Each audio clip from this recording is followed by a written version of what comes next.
সাংস্কৃতিক অনুষ্ঠান দেখার আমার সৌভাগ্য হয়েছে।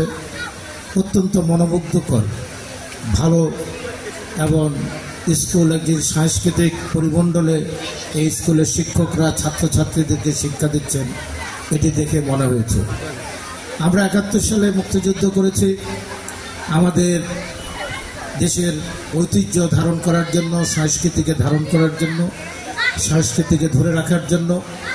এই ধারাবাহিকতা যদি আমরা রাখি তাহলে আমরা বাংলাদেশের অত্যন্ত গর্ব করে বলতে পারি বাংলাদেশ পৃথিবীর একমাত্র রাষ্ট্র যে রাষ্ট্রে ধর্মীয় ভেদাভেদ নাই এবং ধর্মীয় উন্মোদনার মধ্যে দিয়ে সমাজে কোনো ভেদাভেদ নেই।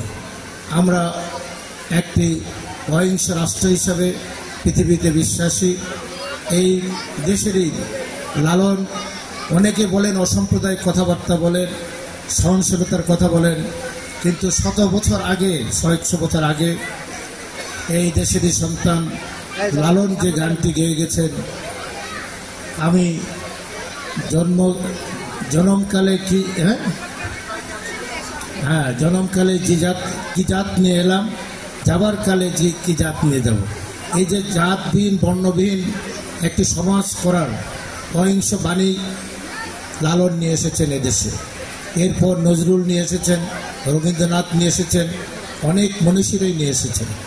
অতএব আমরা বলতে চাই বাংলাদেশের একমাত্র দেশ যেখানে একই হোটেলে, একই চায়ের দোকানে, একই বাড়িতে, একই মহল্লায় হিন্দু, বৌদ্ধ, মুসলমান, খ্রিস্টান বসবাস করেন। একই চায়ের কাপে আমরা চা খাই, একই প্লেটে আমরা ভাত খাই, নাস্তা খাই, সকল ধর্মের মানুষ। এই বাংলাদেশ ছাড়া পৃথিবীর কোনো দেশে, এই উপমহাদেশে কোথাও আপনি এই সংস্কৃতিটি পাবেন না। অতএব আমরা আমাদের মাটির শিকড় থেকে যে সংস্কৃতি উঠে এসেছে আমরা এটা লালন করব। আমরা একটু আজকে আতঙ্কিত আছি, আমাদের বাচ্চারা, ছেলে মেয়েরা আকাশ সংস্কৃতির আজকে আক্রান্ত। এই আকাশ সংস্কৃতির বিরুদ্ধে, বিজাতীয় সংস্কৃতির বিরুদ্ধে আমাদের সংগ্রাম করতে হবে। আমাদের নিজস্ব যে সংস্কৃতি মাটির থেকে উঠে এসেছে, লালন, নজরুল, রবীন্দ্রনাথ, আমাদের জসিমউদ্দিন, এই গান, ভাটিয়ালি, পল্লীগীতি, লালন, হাসন রাজা সহ শুরু করে এই সমস্ত গানের মধ্য দিয়ে আমরা আমাদেরকে ধরে রাখব।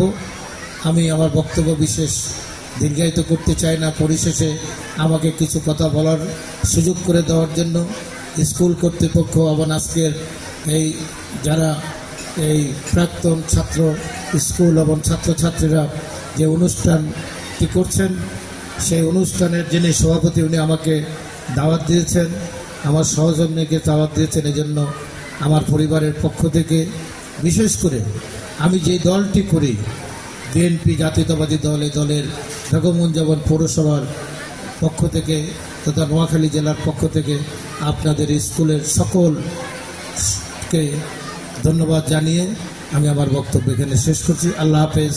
বাংলাদেশ জিন্দাবাদ।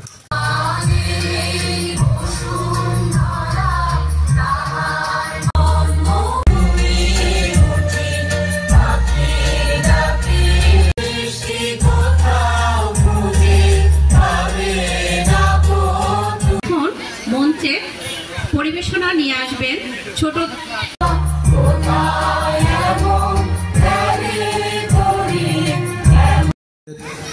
সাংস্কৃতিক অনুষ্ঠান দেখার আমার সৌভাগ্য হয়েছে।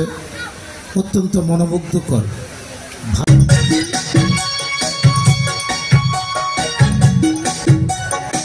খেটে খাবার মজাটা বড়, কেমন যেন একটা ইয়ে ছিল, বড় মজা। উপস্থিত আছেন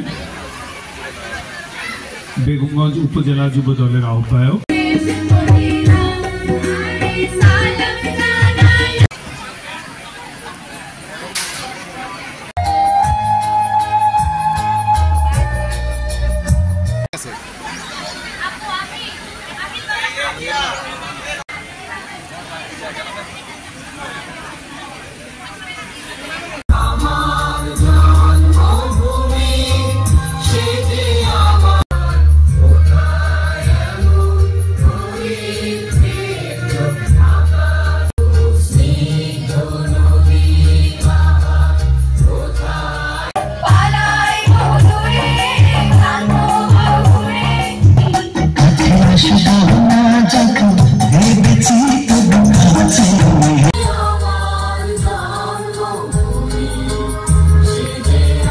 দিচ্ছি আমরা জনাব বরকতুল্লাহ বুলু, ওনাকে আজকের এই অনুষ্ঠানে